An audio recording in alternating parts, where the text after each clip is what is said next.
नमस्कार। आज हम पढ़ रहे हैं महावीर प्रसाद द्विवेदी द्वारा रचित कवि कर्तव्य नामक निबंध। आचार्य, उससे पहले आवश्यक है कि हम महावीर प्रसाद द्विवेदी से परिचित हों। आचार्य महावीर प्रसाद द्विवेदी जो हैं आधुनिक हिंदी साहित्य में गद्य साहित्य के युग विधायक हैं। संस्कृत, हिंदी, अरबी, फारसी, अंग्रेजी, गुजराती, मराठी अनेक भाषाओं के विद्वान थे। हिंदी साहित्य में उनका महत्वपूर्ण योगदान है। 1903 ईस्वी में उन्होंने सरस्वती नामक पत्रिका का संपादन किया तथा इसे ही उन्होंने हिंदी के विकास का मंच बनाया और 1920 ईस्वी तक वो इस सरस्वती पत्रिका का संपादन करते रहे और उसी के माध्यम से उन्होंने हिंदी के विकास कार्य किए। उनका जो विकास कार्य था वह बहुआयामी था। अनेक ग्रंथों का उन्होंने हिंदी में अनुवाद किया और अनेक विषयों को लेखकों के समक्ष रखा और उनसे अनेक प्रकार की रचनाएं उन विषयों पर करवाई। ये विषय ऐसे थे जिन पर हिंदी साहित्य में इससे पहले कभी साहित्य उपलब्ध नहीं था। हिंदी के कवि और लेखक होते हुए भी, विद्वान लेखक होते हुए भी, उनकी एक महत्वपूर्ण कृति है संपत्ति शास्त्र, जो अर्थशास्त्र का एक महत्वपूर्ण ग्रंथ है। इसी प्रकार उन्होंने अनेक कवि और लेखकों की व्यक्तिगत योग्यता का मूल्यांकन करते हुए उन्हें विविध विषय दिए जिस पर उन्होंने रचनाएं लिखी। उन्होंने खड़ी बोली में उनका महत्वपूर्ण योगदान जो था, उन्होंने गद्य और पद्य की भाषा को एक रूप किया और खड़ी बोली हिंदी में उन्होंने काव्य रचना के लिए कवियों को प्रेरित किया। उनकी साहित्यिक उपलब्धियों की सूची बहुत लंबी है। अनुदित और मौलिक ग्रंथों की संख्या लगभग 80 है। गद्य के क्षेत्र में उनका योगदान अप्रतिम है। उन्होंने रीतिकालीन काव्य प्रवृत्ति का साहित्य में विरोध किया। आस्तिकता, आदर्शवादिता, न्यायनिष्ठा, कर्तव्यपरायणता, लोक संग्रह, आत्म संयमन, भारतीय नैतिकता, ये उनके गंभीर व्यक्तित्व के अंग थे। उनके द्वारा जो निबंध लिखे गए थे वो विषय वैविध्य की दृष्टि से महत्वपूर्ण है। सरल किंतु व्याकरण सम्मत हिंदी लिखने के वे पक्षधर हैं। इसीलिए उन्होंने जो निबंध लिखे हैं उनकी भाषा स्पष्ट और बोधगम्य है। उनके निबंधों में उपदेशात्मकता और निजी आग्रहशीलता का अतिरेक भी मिलता है। यहाँ जो उनका निबंध है वह है कवि कर्तव्य। यह निबंध उन्होंने कवियों को समझाने के लिए लिखा है कि उन्हें किस प्रकार कविता लिखनी चाहिए। वे कवियों से आग्रह करते हैं कि वे नए नए विषयों पर रचना करें, अपने काव्य में नए नए विषयों का प्रयोग करें, नए नए छंदों का प्रयोग करें। जरूरी नहीं कि कविता तुकांत हो, किंतु कविता में अर्थ सौंदर्य आवश्यक है। कवि की कविता तभी प्रभावशाली होगी जब वह शुद्ध और भाव व्यंजक भाषा का प्रयोग करेगा। सार्थक तथा उपयुक्त शब्दावली के प्रयोग से ही वे कहते हैं कि कविता अपूर्व रसायन बनती है। अर्थ की चारुता कविता का प्राण है। अश्लीलता, ग्राम्यत्व, नीरसता से कवि को बचना चाहिए और कविता मनोरंजक होने के साथ साथ उपदेशात्मक भी होनी चाहिए। यदि पाठक को कविता से कोई प्रेरणा नहीं मिलती तो वह कविता प्रभावशाली नहीं मानी जाती है। कवि कर्तव्य जो उनका निबंध है उसके विषय में वे कहते हैं कि यह हमारा कवि कर्तव्य से अभिप्राय जब मैं बात करता हूँ तो उसका तात्पर्य हिंदी के कवियों के संबंध में है। उन्होंने अपने इस आलेख को 4 भागों में विभक्त किया है। पहला छंद, दूसरा भाषा, अर्थ और विषय।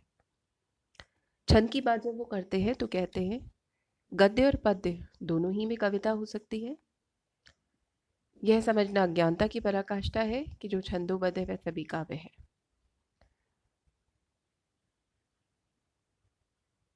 वे कहते हैं कि जिन पंक्तियों में वर्णों या मात्राओं की संख्या नियमित होती है वे छंद कहलाती हैं और छंद में जो कुछ कहा जाता है वह पद्य कहलाता है।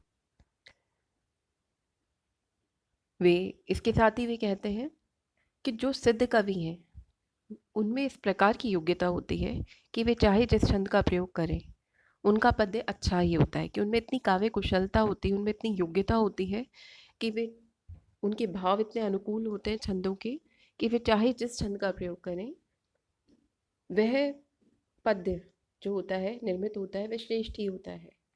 परंतु हर व्यक्ति कवि नहीं होता और श्रेष्ठ कवि सिद्ध कवि नहीं होता।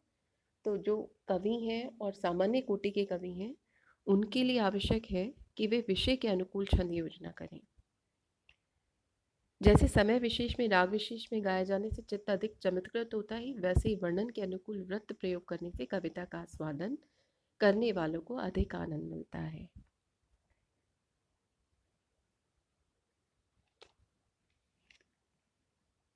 साथ ही वे कहते हैं कि जो काव्य के मर्मज्ञ निपुण कवि हैं, वे स्वयं जान जाते हैं कि कौन सा छंद कहाँ पर विशेष रूप से शोभावर्धक होगा, कहाँ काव्य की शोभा को बढ़ाएगा।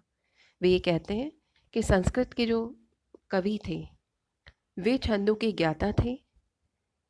स्तुति, शौर्य, शार्दूल, विक्रीडित, शिखरणी आदि विभिन्न छंदों का प्रयोग उन्होंने बहुत अधिक तरीकों से किया है, अलग अलग स्थानों पर, परिस्थिति और भाव के अनुकूल किया है। तो दोहा, चौपाई, साथ ही वे ये कहते हैं कि हिंदी कवियों ने दोहा, चौपाई, सोरठा, घनाक्षरी, छप्पय, सवैया, इन छंदों का प्रयोग बहुत अधिक हिंदी में हो चुका है, कर लिया है। अतः अब कवियों को चाहिए कि वे नवीन छंदों का प्रयोग करें। इसके लिए वे संस्कृत वृत्तों का प्रयोग कर सकते हैं। द्रुत, विलंबित, वंशज, वसंत, तिलका आदि वृत्त हैं, जिनका प्रयोग हिंदी में होने से काव्य की विशेष शोभा बढ़ेगी। वो ये कहते हैं कि कुछ कुछ कवियों को एक ही प्रकार का छंद सज जाता है, उसमें ही अच्छा लिखते हैं, दूसरे प्रकार के छंद लिखने का प्रयत्न नहीं करना चाहिए। अर्थात कवियों की महारत जिसमें है, उनके लिए वही उचित रहेगा कि वह उसी छंद को साध लें, बजाय कि अलग अलग छंदों का प्रयोग करने से। उसी प्रकार जिस प्रकार की तुलसी ने केवल चौपाई, बिहारी ने केवल दोहा लिखकर इतनी कीर्ति संपादित कर ली। वे कहते हैं, साथ ही वो नए कवियों को प्रेरित करते हुए कहते हैं कि पद के अंत में अनुप्रासहीन छंद भी हिंदी में लिखे जाने चाहिए। इस प्रकार के छंद संस्कृत, अंग्रेजी और बंगला में विद्यमान हैं।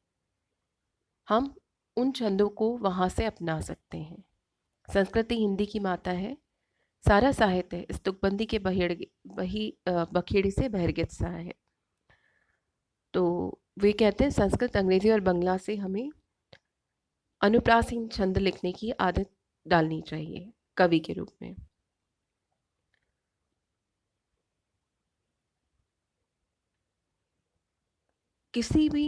वे कहते हैं कि किसी भी प्रचलित परिपाटी का क्रमभंग होते देख प्राचीनता के पक्षपाती खड़े होते हैं। वे कहते हैं कि जब हम जिन छंदों का प्रयोग हिंदी साहित्य में होता चला आ रहा है, उनका निषेध करेंगे और नए छंदों को जब हम अपनाएंगे, तो हो सकता है कि इन छंदों के प्रयोग, जैसे शिखरणी, वंशज और वसंत तिलका आदि हैं, इनके प्रयोग करने से अनुप्रासहीन काव्य रसिकों को खटक सकता है। तो इसके लिए वे कहते हैं कि कोई भी प्रचलित किसी भी परंपरा का जब निषेध किया जाता है, नवीनता को अपनाया जाता है, तो नए विषय, नए स्वरूप के विषय में परंपरागत जो लोग हैं, वो कुचेष्टा है, दोष उत्पन्न करने लगते हैं।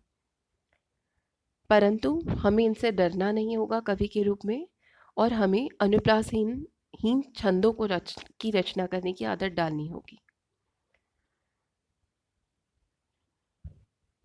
भाषा के संबंध में वे कहते हैं कि दूसरा बिंदु है उनके निबंध का भाषा। भाषा के संबंध में वे कहते हैं कि कवि को ऐसी भाषा लिखनी चाहिए जिसे सब कोई सहज में समझ ले और अर्थ को हृदयंगम कर सके। पद पढ़ते ही उसका अर्थ कंठस्थ हो जाए और विशेष आनंद की प्राप्ति हो, यह उचित है। परंतु जिस वाक्य का भावार्थ कठिनता से समझ में आता है, उसके अवलोकन में जी नहीं लगता और बराबर अर्थ का विचार करते रहते उससे विरक्ति हो जाती है। अतः पाठक की दृष्टि से कविता जो लिखी जाए वह इस प्रकार की हो कि सरल हो, सहज हो और मनोभाव सहज रूप में स्पष्ट हो जाए पाठक के समक्ष।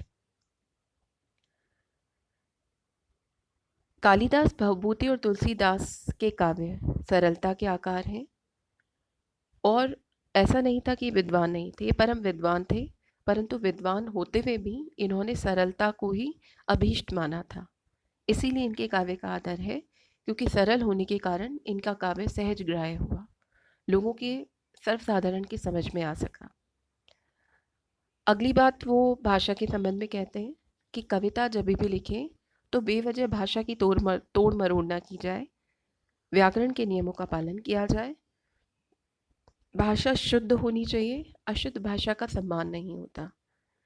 और व्याकरण का जब विचार कवि नहीं करता तो उसके विषय में उसकी अज्ञानता परिलक्षित होती है काव्य में, जो उस कवि के लिए खेद और लज्जा की बात होती है। अतः कवि व्याकरण के नियमों की अवहेलना ना करे।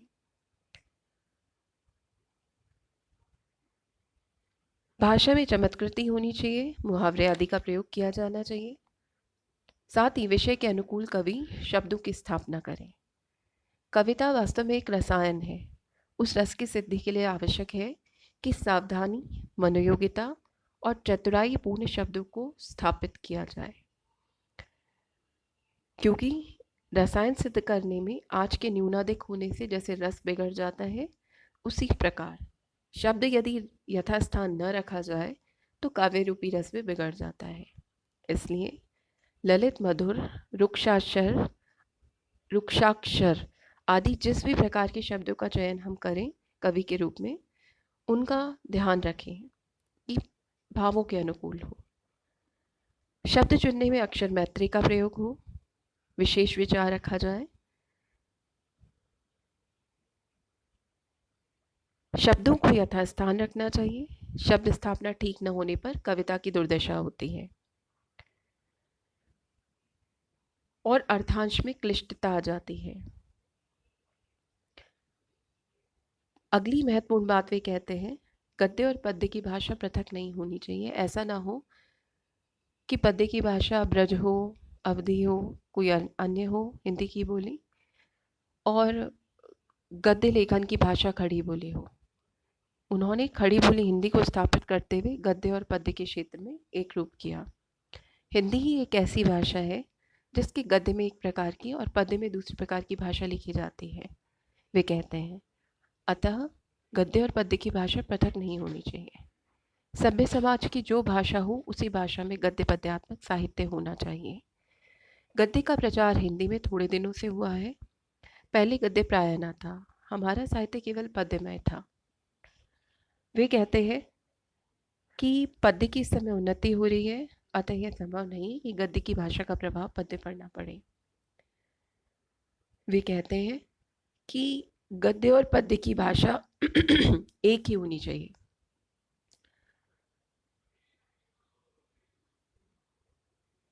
वे कहते हैं साथ ही कि किसी समय बोलचाल की हिंदी भाषा ब्रजभाषा की कविता के स्थान को छीन लेगी, इसलिए कवियों को चाहिए कि वे क्रम क्रम से गद्य की भाषा में भी कविता करना प्रारंभ करें। बोलना एक भाषा और कविता करना दूसरी भाषा में प्राकृतिक नियमों के विरुद्ध है। अतः जो लोग हिंदी बोलते हैं वे हिंदी ही के गद्य साहित्य की सेवा करते हैं। उनके पद में ब्रज की भाषा का आधिपत्य बहुत दिनों तक नहीं रह सकता। इसलिए शेष चर्चा हम अगले उसमें करते हैं।